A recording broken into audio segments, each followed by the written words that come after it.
La vérité, François Mattei, c'est celle que vous évoquez, celle de la France-Afrique.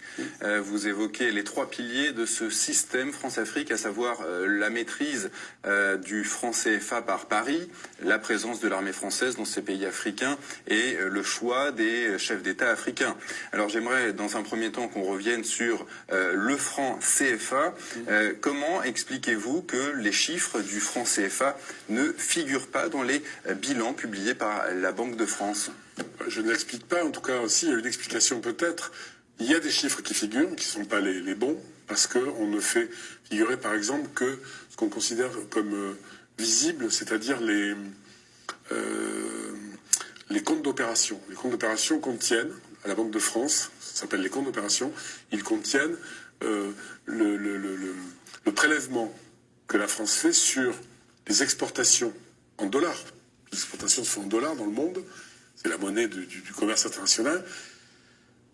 Donc, par exemple, le pétrole vendu par tel pays africain, un des 14 pays concernés, l'or, le cacao, le manganèse, l'huile de palme, l'EVA, sont payés en dollars par les acheteurs dans le monde entier.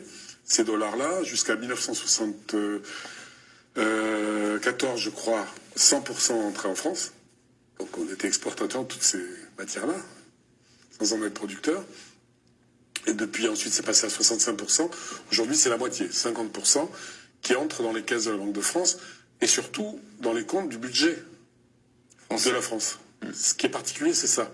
Même au temps de la zone sterling, chez les Anglais, ça existait chez les Anglais. Ils ont arrêté tout ça, il y a longtemps. Parce que c'est une ingérence dans la vie des pays, dans leur souveraineté. La monnaie, c'est la souveraineté. Oui, les anciennes colonies anglaises ont des monnaies nationales. Oui, nationales. Et même au temps de la sterling, c'était déposé à la Banque d'Angleterre, certes, mais ils pouvaient récupérer leur argent à tout moment. Ça n'était pas intégré au budget britannique.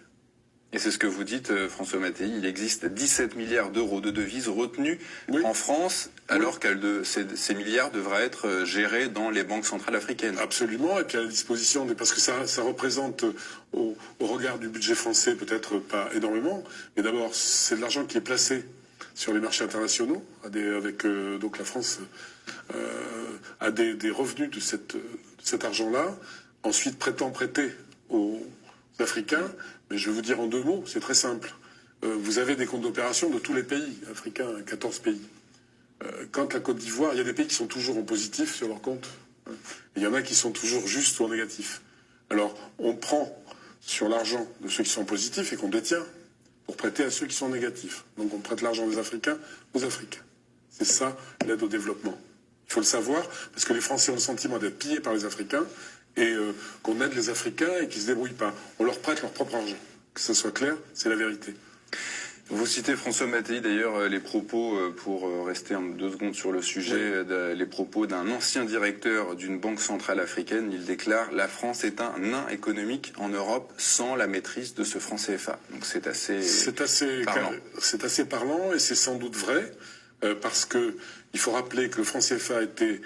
On ne va pas remonter à la création du franc CFA, au début, on a indemnisé les gens qui avaient des esclaves dans les colonies.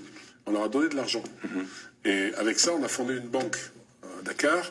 Et de cette banque est sorti le franc CFA. Donc quand même, l'origine du franc CFA est assez particulière. C'est d'ailleurs le franc des colonies françaises d'Afrique, CFA. Bon, après, on a dit de la communauté financière africaine, parce que c'est aussi beaucoup plus joli, avec les sémantiques compte en politique. Mais en tout cas, De Gaulle, lui, il a maintenu ces choses-là.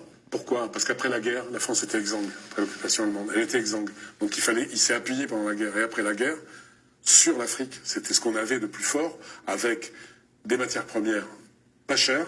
Avec le franc CFA, vous avez pratiquement gratuite. Donc ça a été le fondement du redressement français. Il faut le savoir. Ça a participé au redressement français très fortement. Très fortement. Donc si on le perd... avec tout ce que ça comporte. Je vais donner un exemple. Quand il y a dans un pays comme le Nigeria, qui a une monnaie qui fluctue, il y a beaucoup de compagnies d'aviation qui s'en sont retirées parce que leurs dividendes avaient fondu.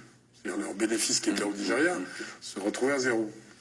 La France a négocié, Eh bien, dans les pays du franc CFA, ça ne varie pas. C'est-à-dire que les entreprises françaises peuvent investir, savent qu'elles vont retrouver à terme leur argent. Donc c'est aussi une grande sécurité pour les groupes français pour travailler là-bas.